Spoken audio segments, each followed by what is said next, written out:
It's Wednesday, November 5th, 2025. Thanks for tuning in today. Please remember to like, share, and subscribe. Would really appreciate that. It's a beautiful day today. We have a lot to talk about. A lot of people insisted that I have signs up on the property, which we did, but we put up some new ones. If you've been over to the house, you've probably seen this one. We have some other ones along the driveway, but just let everybody know, security is a must, and we make sure that we have the utmost security here at the property, from 90210s, cameras, signs, guard dogs, training, you name it. By the way, the range is right behind me over here, that way, which would be your right, my left. But anyways, always be training, ladies and gentlemen. But let's talk about a few things. Of course, most of you know Mamdani is going to be the new mayor of New York City. New York City is done. It's over. Evacuate immediately. You're going to see so much wealth, so much money pour out of New York City. Where's it going? Businesses will be going to Texas and Florida. The 1% will continue moving to Florida, living in massive estates and taking all that tax revenue with them. So it's going to be very, very interesting. We're going to have a lot of content for 2026, that's for sure, just with what's happening in New York. The crime rate is, if you think it's bad now, it is going to be absolutely historic, epic, call it whatever you want. It's going to be huge. The amount of U-Hauls and movement out of New York is going to be huge. It is really a tragedy what we witnessed take place last night with now. And this guy came out, and I'm a democratic socialist, braggadocious, endorsing it, embracing it. He is a full-blown communist. Look, I don't like to get political, but a communist is a communist. And this guy is going to be absolutely catastrophic for New York City, and you all know that. But let's get into some of the news today. We can talk about that later. Private payrolls rose 42,000 in October, more than expected, and countering labor market fears, ADP says. Private companies added 42,000 jobs. Do you believe this, or do you not believe it? Comment down below. And, you know, I looked at some of the jobs. How many of them are part-time jobs? How many of them are low-wage jobs? But I don't even know if I even believe this number of 42,000. It's really hard to believe a lot of this data that they're feeding us. U.S. right here, here's another one from Armstrong Economics. U.S. manufacturing declines for 8 consecutive months. How is that good for the economy? How is that good for payrolls if we're losing manufacturing jobs? Those are probably the most important jobs we have. CNBC, rising household debt balances point to worsening K-shaped economic divide. The Hedge today, U.S. household debt hits record $18.6 trillion as student loan defaults explode. Household debt, listen to some of these numbers, some of this data. U.S. debt increased by $197 billion in the third quarter of 2025, now at a record high of $18.6 trillion. $13.5 billion in housing debt. We have $13.5 trillion in housing debt. We have 5.1 trillion in non-housing debt. These are huge numbers. Mortgage debt rose by $137 billion in the third quarter.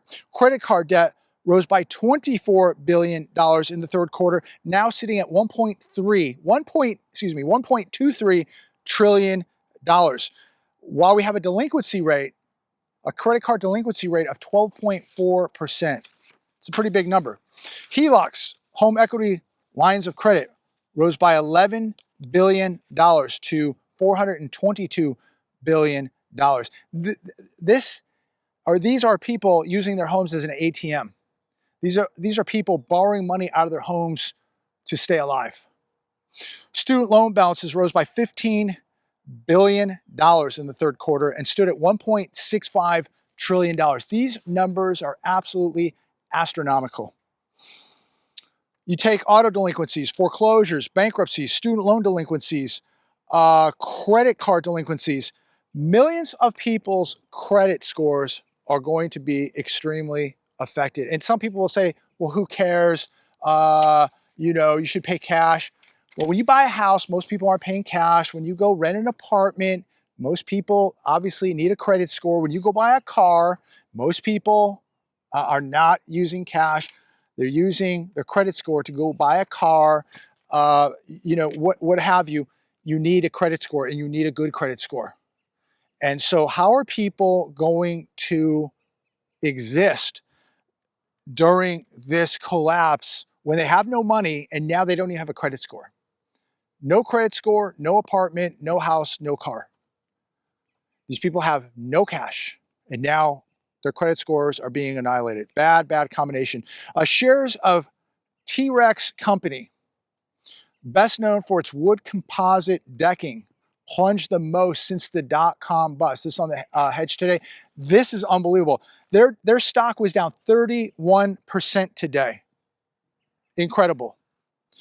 The stock is now at 2020 lows. No one needs a deck right now. People need to eat. So when I see a company like this down 31%, and by the way, going back to the stock market today, everything green, everything wonderful. New York literally just had a nuclear bomb dropped on top of it last night. And I would have thought that even in these fraudulent markets, there would have been some negative reaction to what happened last night. They have a communist mayor that has just been elected, and the stock market completely ignores it. Up in the green today, wonderful day, ignoring the T-Rex Company, ignoring all the danger, all the warning signs. When you're ignoring a communist mayor taking over the biggest city, the financial epicenter of America, markets ignore it all. Markets just ignore it. That's how fraudulent these markets are. This is how make-believe these markets really are. Here's a very interesting one today from the Hal Turner radio show. Federal Reserve pumps another $22 billion into banks. Be very, very cautious about leaving all your money in the bank, ladies and gentlemen. If you've heard of bank bailouts, that happened in '08, but many people are not aware of bank bail-ins, where if a bank gets in trouble, they can take your money to save the bank. Don't leave all your money in the bank. Beware of bail-ins. Again, do not leave all your money in the bank. Last Friday, as I reported, the Federal Reserve pumped $29.4 billion into a bank or into banks. Nobody really knows, but this happened last Friday because of liquidity concerns. Now, again, this just happens another $22 billion. There are liquidity concerns, and you should be very, very concerned about leaving all your money in the bank. Of course, people will say, well, the FDIC insures me up to $250,000. True, but the FDIC only insures 1.2% of all depositor accounts in America. 1.2% of all accounts. So good luck. If there were a bank bail-in, maybe you'll get paid back, but it might take a year, or you might not get paid back at all. Do you really trust this system to protect your money or to pay you back if your money disappears in a bank bail-in? Think about that. Another one today. Wall Street heading out of New York City as Democratic Socialist Mamdani wins election. If we go back a couple years, how many companies left California, left New York, went to Texas, left Chicago, went to Florida, etc.? You're going to continue to see some of the largest financial institutions expand their operations in other places, again, like Texas, like Florida, just like they've done in recent years. This trend will accelerate very, very quickly. Think about this, why wouldn't these companies want to go to a more favorable state, a more favorable tax state? They're going to. And this is going to give them a lot of momentum to leave a state like New York. We've seen them leave California for Texas. We've seen them leave New York. We've seen them leave Chicago. And you're going to see a lot more companies leaving New York very, very soon. And my question is, when these companies leave and the top 1% take their money, their tax revenue, their businesses, their bank accounts, what happens to New York? How's New York going to pay their garbage men, the police? How are they going to turn the lights on without this money? The top 1% pay half the bills in New York, whether you want to believe that or not. This is going to be a big, big problem. You're going to see bad things happen in New York. It's already a bad city. It's crime infested. It's rat infested. But you're going to get more rats, more crime, more poverty, more homeless. Everything bad in New York is going to magnify because of this.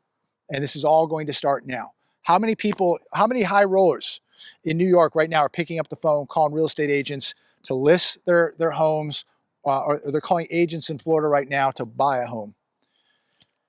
Scott Jennings issues blunt warning as CNN panel gloats over Democratic victories. And let me be very, very, very clear here. I don't want to be political. I'm really not a political person. I really don't care if it's Republican or Democrat. I want the best person for the job. I want the person who's going to look out for the economy of a city, of a country, the environment, the safety of people, freedom, all those things. And to me, I'm not loyal to any political party. I just want the best person for the job. And unfortunately, this guy is going to do a horrible job because of what he stands for. This isn't Republican Democrat. This is communist. This is a communist, not a Democrat, not a Republican. This is a full-blown communist. But Scott Jennings says this: you own this now. You all own this now. New York's in very, very big trouble. We're going to let it all play out. We're going to see how it plays out. And of course, when things get bad, they're going to blame somebody else other than themselves. Mamdani is going to be nothing but bad news for New York City. The Hedge. Mad Max for years, question mark. Bill Holter warns there's more risk in the system now than ever. Bill asked the question, has anything changed or has anything been fixed since 2008? You know the answer to that, absolutely not. Mr. Gold, Bill Holter, said they're trying to fix a debt problem with liquidity. The liquidity is like a Novocaine shot. Makes things feel better temporarily, but it doesn't fix the problem. If you have a rotted tooth, Novocaine will only give you a temporary fix. But when it wears off, the pain is coming right back. It hasn't gone anywhere. This tooth is still rotted. It needs to be extracted. He also goes on to say, get your capital out of the system. What do you think? Let me ask all of you, do you have all your money sitting in a financial institution? Is all your money sitting in a bank? Are all your valuables sitting in a safe deposit box at a bank? If you answer yes, you better really think about what you're doing. I would advise don't have all your money in the bank. If somebody says, well, how do you pay your bills? Well, have enough in the bank to pay your bills. But I would not have all my money in the bank. I would not have all my money sitting on a computer. If all your money is sitting on a computer, digits on a screen, think about worst case scenario. Grid goes down, major cyber attack. How do you access money? You're going to be in big trouble. Have some money out of the system and don't have all your money in cash. Have some gold, have some silver. And of course, most importantly, have security, have food, have water. California is set to spend 28 times more on health benefits for illegals than state police funding. Another reason why we had to evacuate California, just like many of you will be evacuating New York City. And many people should have evacuated New York City years ago. But we got out of California because of so many things like this. That, I mean, what a disrespect, what a slap in the face to the police. You're taking care of people from other countries. You're not even taking care of the people who uphold the law, protect people. It's just disgusting. Disgusting. Anybody that wants to be a police officer in California, God bless you. The Telegraph, on the front line of America's car repossession boom. We're seeing the highest number of car repossessions in 14 years. I don't even think anybody even knows the real number at this point of how many cars have been repossessed or how many cars are in the pipeline of repossession. We're hearing 7.5 million to 10 million cars in some form of repossession. Very, very bad news. You lose the car. How do you go to work? How do you shop? How do you get the kids to school? I mean, how do you function in society without a car? Comment down below. Do you know anybody who's in the business of repossessions? Do you know Repo Man? How busy are they? What are you hearing? Do you know anybody who's had a car repossessed? Let us know. But wow, that is a busy industry, car repossessions. That is for sure. First-time home buyers are disappearing. That's bad news for real estate. Another article today. The real estate market is in absolute shambles. I know a lot of people with properties on the market. They're getting absolutely no showings whatsoever. This has got to be one of the slowest markets I've ever seen in my life. Another one, things aren't looking good for Trump in Supreme Court tariff arguments. Very, very interesting. This would be, I think, if they reverse this, if they reverse the tariffs, the money that has been earned on the tariffs has to be paid back. I think that this would be absolutely catastrophic for the U.S. economy. And again, it's like, who's running the country? Is it the administration or is it judges? Who's really looking out for the benefit of America? Maybe you agree with the tariffs, maybe you don't. But if countries are going to tariff us, why would we not tariff them? I mean, something's got to be done here. I think first off, we better start really manufacturing things here and be more self-reliant and self-sufficient as a country, because we are way, way too dependent on other countries for literally everything. But this would be catastrophic. Trump will go, it says here, to a different route. The Trade Act of 1974, Section 122. So if he loses this, he's going to go a different route. There is a contingency plan. We'll see how it plays out. But it just seems like America is just being sold out. America's for sale. America is just being taken apart piece by piece, death by 1,000 cuts. Call it whatever you want. But, you know, I was watching a video today. I don't remember the channel, but it was a video about, you know, if you could move to a small town, get an hour out of the way of a big city. If you could do that, it's probably one of the best things you could do. And I would agree with that. Being somebody who did that, I will tell you, somebody wrote, I think yesterday or the day before, that Alabama was a really bad choice. And I will say that Alabama has been a beautiful state. The people are beautiful, so kind. The food's been great.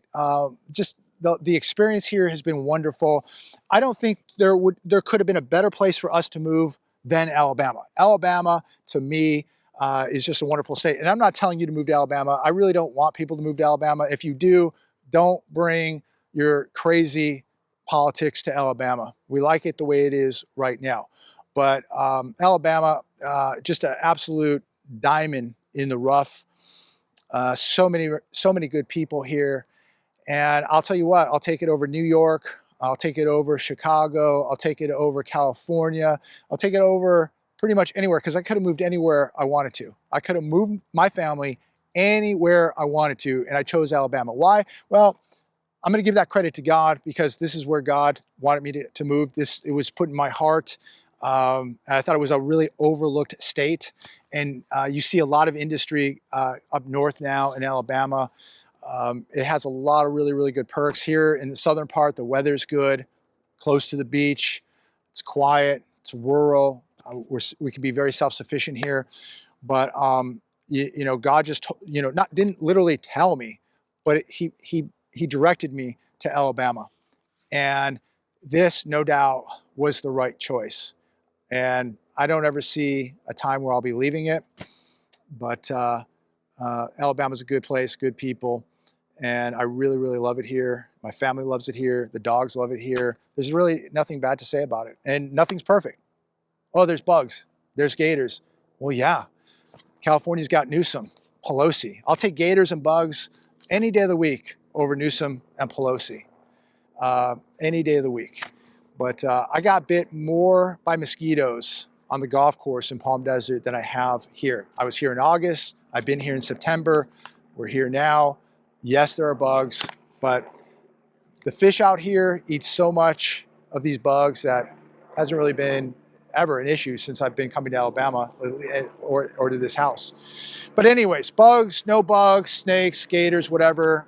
We have plenty of snakes in California, Newsom, Pelosi, and of course rattlesnakes. But going back to the video, I want to wrap this video up, but going back to this guy's video, maybe you're thinking about doing something like this. Maybe, you know, getting out of the city, maybe getting further away from the city, maybe getting to a more rural area or a smaller town. He was talking about small towns. Think about that. If you can do it, if you can exist, if you can make money, if you work from home, maybe it's something to think about. And I know a lot of people right now are having this conversation with their family, the same conversation I had 3 years ago with my family. And here we are. Things don't happen overnight, but I would say this, you know, Bill Holter kept telling me, get out of California, get out of California, get out of California before it's too late. And at some point it is going to be too late to get out of these states or these cities like New York, or California, or Illinois, where it's going to get more and more difficult. And now it's getting more difficult for people to sell a house to exit these states. So if you can do it, I would do it quick. I'm going to leave it there today. Leave a comment down below. Would really appreciate it. Like, share, subscribe. God bless every one of you. God bless America. Thanks for tuning in. None of this is possible without you. Talk to all of you soon.